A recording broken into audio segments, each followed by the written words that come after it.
Hello everyone, welcome back to my channel. Radhe Radhe सभी को। कैसे हो आप सब? आशा करती हूँ आप सब बहुत अच्छे होंगे। एक बार फिर से स्वागत है आपका एक नए व्लॉग में। तो फ्रेंड्स, आज के व्लॉग की शुरुआत हो गई है सुबह के 6 बजे से। हर हाउसवाइफ की जो जिम्मेदारी है, जो ड्यूटी है, वो स्टार्ट हो जाती है अर्ली मॉर्निंग से ही। तो मैंने भी अपने काम है जो सुबह सुबह ही शुरू कर दिए है। सबसे पहले मैंने बेड को अच्छी तरीके से झाड़ दिया है और नई बेडशीट इस पर बिछा दी है। उसके बाद मैं पूरे घर में से झाड़ू वगैरह लगा दूंगी। अभी सब सोए हुए हैं, तो सुबह सुबह जब सब सोए रहते हैं ना, तब ढेरों काम हमारे है ना फटाफट से ख़त्म हो जाते हैं। इसलिए फटाफट से सारे घर में झाड़ू लगाकर और फिर पूरे घर में से मैं पोछा लगा लूँगी। और ये जिम्मेदारी हर सुबह शुरू हो जाती है, रात तक हम अपने कामों में लगे रहते हैं। फिर सुबह जब उठते हैं ना, तो फिर वही रूटीन है जो हमारा शुरू हो जाता है। तो जी, इस वाले रूम में से मैं झाड़ू लगा लूँगी। और अब है ना बहुत ज़्यादा गर्मी स्टार्ट हो गई है, तो सब एक साथ ही एसी वाले रूम में सोते हैं। इसलिए ये रूम तो बिल्कुल साफ़ सुथरा रहता है। बस टीवी वगैरह थोड़ी देर देखनी होती है तो इस रूम में बैठ जाते हैं। वरना जब एसी नहीं रहता है ना इस रूम में, तो बिल्कुल भी बैठने का भी मन नहीं होता है। गर्मी ने अपना जो भयानक रूप है वो दिखा दिया है। हमारे यहाँ तो बहुत ही ज़्यादा गर्मी हो गई है, बिना एसी के बिल्कुल भी नहीं बैठा जा रहा है। तो बस अब शुरुआत हो गई है उस रूम में सोने की। तो फिर उस रूम में ना मैं किसी को डिस्टर्ब नहीं करती हूँ, इसलिए बाद में उस रूम की साफ़ सफाई कर लेती हूँ। और जब बच्चे स्कूल जाते हैं ना, तब तो सुबह सुबह ही सारी घर की साफ़ सफाई हो जाती है, क्योंकि उनको जल्दी उठना होता है और जल्दी ही स्कूल जाना होता है। तो अभी सब सोए हुए हैं इतने हैं ना पूरे घर में से, और उस रूम को छोड़कर मैं सारे घर की साफ़ सफाई कर लूँगी। तो इसमें झाड़ू लगा दी है, साथ में पोछा भी लगा दिया है। अब आ गई हूँ मैं मंदिर वाले रूम में। तो मंदिर वाले रूम में से भी मैंने झाड़ू और डस्टिंग वगैरह कर ली थी। माता की चौकी हटाई थी, तो जो ये मैंने ना कलर पेपर चिपकाए हुआ है, ये अभी तक नहीं हटाए हैं, तो इनको भी मैं हटा दूंगी। और उसके बाद में देखिए अब झाड़ू लगा दी है मैंने, और यहाँ से भी मैं पोछा लगा लूँगी। और देखिए बैठकर पोछा लगाने से क्या होता है ना कि हमारी सुबह की मॉर्निंग एक्सरसाइज जिसके लिए हमें टाइम नहीं मिल पाता है, तो इस तरीके से हम ना घर के कामों से ही अपनी मॉर्निंग एक्सरसाइज कर पाते हैं। और इससे बहुत ही अच्छा फ़ायदा मिलता है। पैरों में जो दर्द होता है, घुटने का दर्द होता है ना, उससे काफ़ी ज़्यादा राहत मिलती है जब हम बैठकर झाड़ू पोछा करें तो। और हर एक गृहिणी के ऊपर होती है, उसके ऊपर ही डिपेंड करता है कि वो अपने लिए कितना समय निकाले, क्या क्या टाइम रखे अपने रूटीन का, और जितने जल्दी उनके काम हो सकते हैं उसी के हिसाब से वो अपने लिए भी समय निकाल पाती है। तो जैसा भी घर का रूटीन होता है, जैसा भी काम ज़्यादा या कम होते हैं ना, उसी के हिसाब से जो है साफ़ सफाई के लिए या घर के कामों के लिए और अपने खुद के लिए भी हम टाइम निकाल सकते हैं। तो वही बात होती है कि अगर हम सुबह जल्दी उठ जाए ना, तो जल्दी हमारे काम ख़त्म होते हैं। और उसी के साथ साथ है ना, हम अपने लिए भी अपनी मॉर्निंग एक्सरसाइज करें या योगा करें या फिर वॉक पर जाए, तो बहुत सारा समय हमारे पास बच जाता है। अब यहाँ पर देखिए मैंने वॉश बेसिन भी अच्छे से साफ़ कर लिया है, और उसके बाद मैंने ब्रश वगैरह करके और मैं सीधा नहाने चली गई थी। नहाकर मैं आ गई हूँ। और सबसे ज़्यादा है ना, नहाकर आने के बाद में जो मैं पूजा का काम करती हूँ ना, उसमें मुझे ज़्यादा समय लगता है। तभी मैं घर के सारे काम निपटाने के बाद ही पूजा का काम करती हूँ, ताकि कोई किसी के लिए मतलब किसी काम के लिए हल्ला ना हो, और अपने आराम से मैं पाठ पूजा में लगी रहूं। और यही जो टाइम होता है ना, और सुबह का जो पाठ पूजा का टाइम होता है, यही सबसे ज़्यादा सुकून देने वाला होता है। तो इसलिए आराम से भगवान जी की आराधना ज़रूर करनी चाहिए। भाग दौड़ में अगर जल्दी हम अपना रूटीन स्टार्ट करें तो फिर फ़ायदा क्या है, जब हम भाग भाग करके और भगवान जी की पूजा पाठ करें। इससे अच्छा है थोड़ा सा अपना रूटीन बदलिए और सुबह जल्दी उठकर घर के काम निपटाइए, घर की साफ़ सफाई कीजिए। उसके बाद में नहा धोकर आराम से भगवान की पूजा आराधना कीजिए।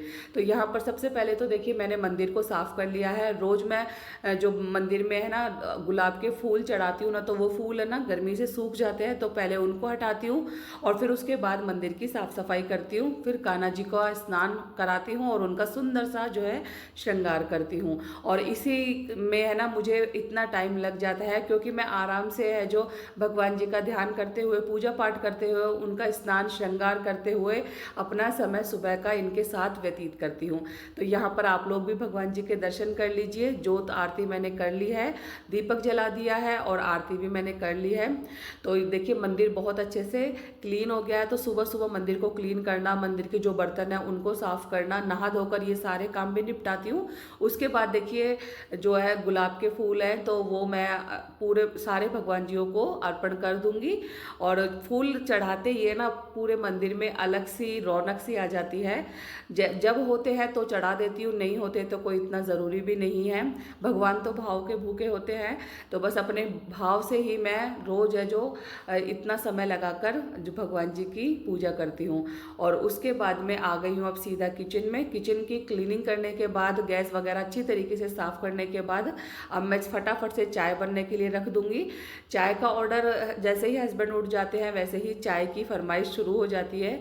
तो बस अपने काम निपटाने के बाद आराम से मैं चाय बनने के लिए रख दूँगी। और देखिए चाय में मैंने चाय चीनी वगैरह डाल दी है, अदरक कूट के डाल दिया है। अब गर्मी हो चाहे सर्दी हो, अदरक वाली चाय हमें बहुत ज़्यादा पसंद है। सुबह के टाइम ही हम चाय लेते हैं, तो चाय बस अपने मन की सी होनी ज़रूरी होती है, तभी जाकर चाय पीने का आनंद आता है। गर्मियों में अदरक नहीं डालनी चाहिए, किसी को सूट करती है गर्मी की वजह से, लेकिन मैं थोड़ी बहुत अदरक ज़रूर डालती हूँ। अगर अदरक नहीं डालती तो मैं इसमें इलायची डालती हूँ। जब कई बार अदरक नहीं होती है तो इलायची का यूज़ करती हूँ, लेकिन बिना अदरक वाली चाय बिल्कुल भी हमें पसंद नहीं आती है। चाय मेरी बन गई है, अब हम यहाँ से जो है चाय नाश्ता कर लेंगे। नाश्ते में मैंने कुछ हैवी सा नहीं बनाया है और सिंपल से मैंने टोस्ट ले लिए हैं। और उसके बाद जो ये टाइम होता है ना थोड़ी देर बैठने का, जो कि चाय पीने का होता है, तो आराम से हम बैठकर चाय पी लेते हैं बातें करते हुए। और थोड़ी बहुत है ना जो मैं फ़ोन को देख लेती हूँ, इधर उधर जो है मुझे कोई मैसेज वगैरह देखने हैं, शो करने हैं। बच्चों के ना ग्रुप भी फ़ोन में बने हुए हैं तो उनको देखती हूँ, और या फिर थोड़ा बहुत वीडियो की एडिटिंग कर लेती हूँ। तो फिर उसके बाद में चाय पीने के बाद में थोड़ा रेस्ट करने के बाद में फिर लग जाती हूँ किचन के कामों में। तो आज मुझे बनानी है अरबी की सब्ज़ी। तो यहाँ पर मैं अरबी की सब्ज़ी बनाने के लिए अरबी को कट कर रही हूँ। और देखिए अरबी है ना बच्चों को पसंद है, लेकिन इनको काटने में बहुत ज़्यादा प्रॉब्लम होती है, हाथों में ईचिंग होती है और काफ़ी ज़्यादा खुजली स्टार्ट हो जाती है। तो इसलिए अरबी को काटने से पहले मैं हाथों में सरसों का तेल लगा लेती हूँ, जिससे कि जो है अरबी काटने से बिल्कुल भी खुजली ना हो।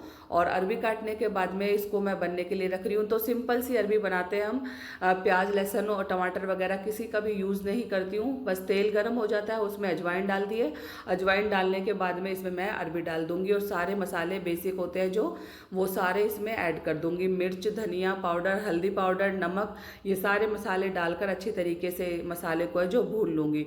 तो सूखी वाली सब्ज़ी बनानी होती है तो सूखी भी बना लेते हैं, वरना ज़्यादातर तो हम रस्से वाली बनाते हैं।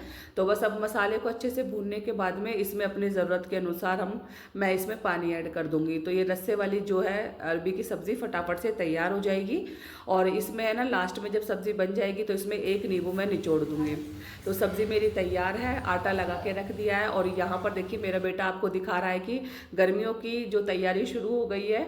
इसके पापा लेकर आए थे ये शिकंजी वाली बॉटल, जो कि पूरी बॉटल लेकर आ गए हैं, सारी मतलब पूरा पैकेट होता है ना वो लेकर आ गए हैं। तो गर्मियों में बस यही होता है, जलजीरा वाला पानी की बॉटल या बंटा वाली या फिर इस तरीके से शिकंजी वाली। और घर में भी है ना मैं बच्चों को जो है दही या शिकंजी या फिर इस तरीके से ना सारे जो सीजनल फ्रूट है ना वो दे देती हूँ। इनका भी जूस वगैरह हम निकाल लेते हैं। तो गर्मियों की तैयारियां तो हमारे घर में स्टार्ट हो गई है, क्योंकि गर्मियों ने बहुत ही ज़्यादा भयंकर रूप ले लिया है।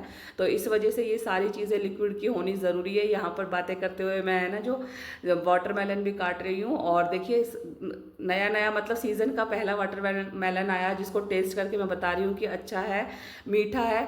तो अभी इतना मुझे खास मीठा नहीं लगा, लेकिन काट के रखने से क्या होता है ना कि सब खा लेते हैं। और अगर काट के नहीं रखो तो बच्चे ना कोई भी फ्रूट नहीं खाते हैं। तो इसलिए मैंने एक प्लेट में ढेर सारा जो है तरबूज काट के रख दिया है। उसके बाद मेरी सब्ज़ी और रोटी जो है तैयार हो गई है। रात की आलू बैंगन की सब्ज़ी थी और ये जो अरबी की सब्ज़ी बनाई थी, जिसमें कि मैं अरबी ज़्यादा नहीं लेती हूँ, रस्सा रस्सा है इसमें, और साथ में चटनी है। तो आ जाइए आप लोग भी। तो फ्रेंड्स आज का जो मेरा यही व्लॉग था, एंड करती हूँ और मिलती हूँ आपसे नेक्स्ट व्लॉग में। तब तक बाय बाय।